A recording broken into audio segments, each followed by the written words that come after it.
Laboratoire d'anatomie pathologique. Ici, on établit le diagnostic des maladies à partir des prélèvements de différents organes. On y fait aussi le dépistage de cancers, dont les maladies des ganglions, de la rate, des muqueuses appelées lymphomes, des maladies dues à la destruction des lymphocytes, ces cellules de protection de l'organisme. Poser un bon diagnostic des lymphomes est un exercice bien difficile. Les pathologistes le reconnaissent. Il n'y a pas un médecin qui peut sauter d'emblée sur une lame anatomopathologique et puis dire que le diagnostic est évident. Ce n'est pas évident. Aujourd'hui, on est obligé d'avoir recours à des techniques plus avancées. Les lymphomes, ce sont des cancers fréquents qui peuvent être causés par des virus, des microbes, etc. Ça fait gonfler la joue, ça devient dur. Et à partir de ce moment-là, le parent s'inquiète. Alors quand il consulte le spécialiste, ce spécialiste va faire un prélèvement qu'il l'apporte au pathologiste. Et maintenant, c'est le pathologiste qui, en examinant, va dire voilà la maladie. Le lymphome représente 8% des cancers en Côte d'Ivoire.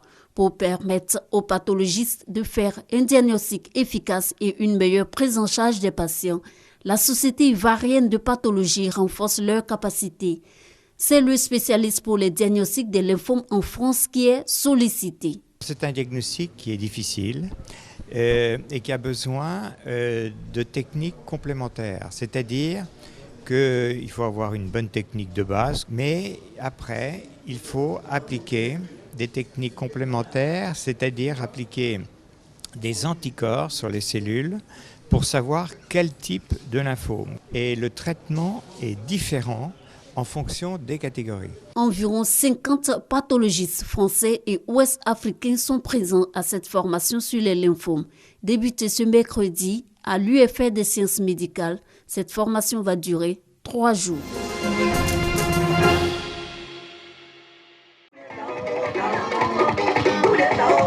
Danse, chant et surtout sketch. Le lycée moderne de Grand Bassam a vécu à ce rythme à l'initiative de ses responsables pendant une demi-journée. Devant parents d'élèves et invités, il s'agissait pour les responsables de cette école d'engager leur jeunesse dans les bonnes pratiques et les éloigner de certains phénomènes comme la cybercriminalité. Les fléaux dont il a été question, c'est les fléaux liés à la cybercriminalité, aux grossesses en milieu scolaire, que Madame le ministre combat. Sensibiliser nos élèves sur ces fléaux-là, c'est une façon de bouter, s'il en existe, ces fléaux-là hors de nos écoles. Chaque lundi matin au drapeau, nous sensibilisons les élèves sur leur comportement. Nous les exhortons au travail bien fait. Et d'ailleurs, nous insistons sur l'entretien même de leur environnement immédiat. Sensibiliser mais aussi honorer. Au cours de cette journée, 70 élèves des lycées modernes 1 et 2 ont été distingués. Une distinction publique pour booster davantage la recherche de l'excellence dans cet établissement secondaire. L'émergence en 2020, ce n'est pas l'émergence virtuelle, c'est l'émergence de chaque compartiment de la population. Et les plus jeunes doivent prendre part à cette émergence-là. C'est un défi à relever comme dans l'avenir, donc je suis très motivé à relever ce défi dans le futur. Cette journée festive et de sensibilisation pour une jeunesse méritante a vu la participation de bien de personnalités. Parmi elles, Florence Lekbeli, directrice départementale de l'éducation nationale.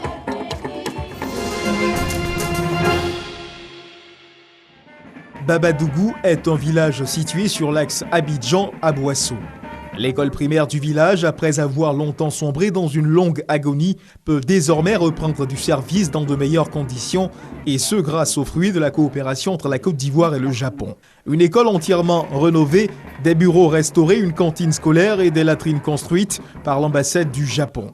Une action de développement qui représente aux yeux du gouvernement japonais l'un des secteurs primordiaux du développement de la Côte d'Ivoire. Les élèves de l'école primaire de Babadougou, à travers chants et danses, ont tenu à saluer ce soutien précieux accordé à leur établissement par l'ambassade du Japon en Côte d'Ivoire, représentée par son premier responsable, Kawamura Hiroshi, qui mettra un accent particulier sur le bon entretien des locaux. Ce sont au total 8 projets qui ont été financés au titre des années fiscales 2014-2015, un montant global plus de 362 millions de francs CFA. et ont contribué de manière significative à améliorer l'environnement éducatif en Côte d'Ivoire. L'école primaire de Babadougou avait bien besoin de recevoir un coup de neuf. Elle qui n'avait jamais été l'objet de travaux de réhabilitation depuis sa mise en service il y a une cinquantaine d'années. Avec l'apport de l'ambassade du Japon, aujourd'hui, notre école est devenue vraiment belle. Le côté le plus positif, c'est l'éclairage. Kawamura Hiroshi, l'ambassadeur du Japon en Côte d'Ivoire, a également souhaité que ces projets intensifient davantage les liens de coopération entre la Côte d'Ivoire et le Japon.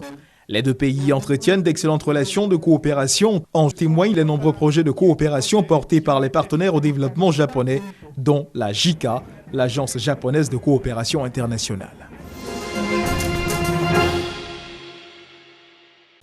9 cadavres non identifiés déposés en pleine nuit. C'est la découverte macabre que ce paysan a fait près de Gorongosa, dans le centre du Mozambique.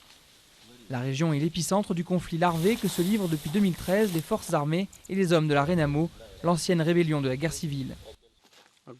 Ces corps, je les ai trouvés alors que je venais travailler sur mon champ. Depuis, je n'y viens plus.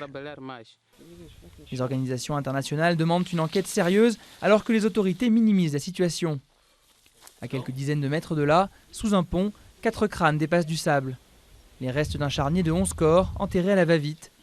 Sans autopsie, personne ne sait qui ils sont, ni qui a pu les déposer là. À Vundouzi, à quelques kilomètres de l'endroit où le leader de la Renamo se cache depuis octobre 2015, ce jeune accuse les forces armées d'avoir brûlé sa maison. Mon père était assis là et moi là. Les soldats sont arrivés, ont attaché mon père et l'ont battu. Ils ont commencé à brûler les maisons, ont tiré. Nous avons tous fui à côté de la rivière et maintenant nous restons là-bas.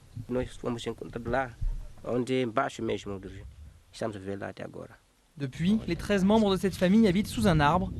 Dans cette zone, toute la population vit cachée dans la forêt. Les écoles ont fermé, les habitants craignent d'aller s'approvisionner en ville. Ils ont peur d'être capturés et tués. La situation s'aggrave ces jours-ci. Beaucoup de gens disparaissent et sont enlevés par les militaires. Il suffit par exemple que l'on ait un frère qui soit de la Renamo et que quelqu'un le sache pour que l'on soit emmené et tué. Dissimulée dans la population, la Renamo s'en prend aussi aux villageois suspectés de renseigner l'armée. Que ce soit le Frélimo ou la Renamo, ils sont responsables des corps abandonnés que nous retrouvons en ce moment à travers le pays. C'est le résultat du comportement armé, tant des entités gouvernementales que de la guérilla de la Renamo. La Renamo et le gouvernement ont récemment annoncé être prêts à réouvrir les négociations. Ces derniers jours, l'armée a renforcé sa présence militaire dans la zone et semble bien décidée à capturer le chef des rebelles, Alfonso Dacama. La Renamo accuse le gouvernement de chercher à l'assassiner. En attendant, la population de Gorongosa vit dans la peur et doit fuir au moindre coup de feu.